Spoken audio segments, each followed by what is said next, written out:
இந்த முத்திரை ஏன் தெரியுமா? ஆலயத்தில் வழிபடும் தெய்வங்களே இப்படித்தான் இருக்கும். புரிஞ்சுதுங்களா? இப்படிதான் வச்சிருப்பாங்க. முத்திரை இல்லால் உலகத்தில் ஒண்ணுமே இல்லை. முத்திரை இல்லால் உலகத்தில் ஒண்ணுமே இல்லை.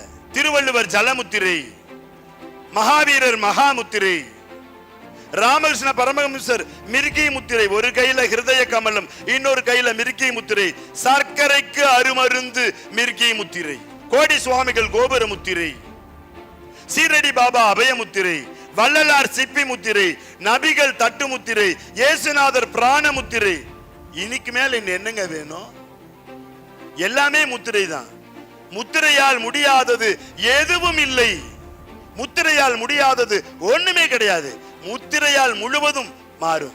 இப்படி கைய வச்சு 48 நிமிஷம் வச்சு உட்கார்ந்து உங்க உடம்பு அனலா கொதிக்கலன்னா இந்த ஃபீல்டை விட்டே நான் போயிருவேன். கொதிக்கும். அதான் சயின்ஸ், ஆன்மீகம், அறிவியல் சார்ந்த ஆன்மீகம். அப்பதான் நான் சொல்றத நினைப்பீங்க, இவன் சொல்வதில் ஏதோ உண்மை இருக்கிறது, உடம்பு வெடவெடத்து போய்விட்டது, உடம்பு உஷ்ணமாகிறது அப்படின்னு நினைப்பீங்க. ஒண்ணுமில்ல, ஜலமுத்திரை பண்ணி பாருங்க. எவ்வளவு வைரம் பாய்ந்த உடம்பா இருந்தாலும் 48வது நிமிஷம் மூக்கு தண்ணி ஒழுகும். ஸ்ரீ சத்யேந்தர் சித்தர் பீடம், சித்தர் மூலிகை ஆராய்ச்சி மையம்.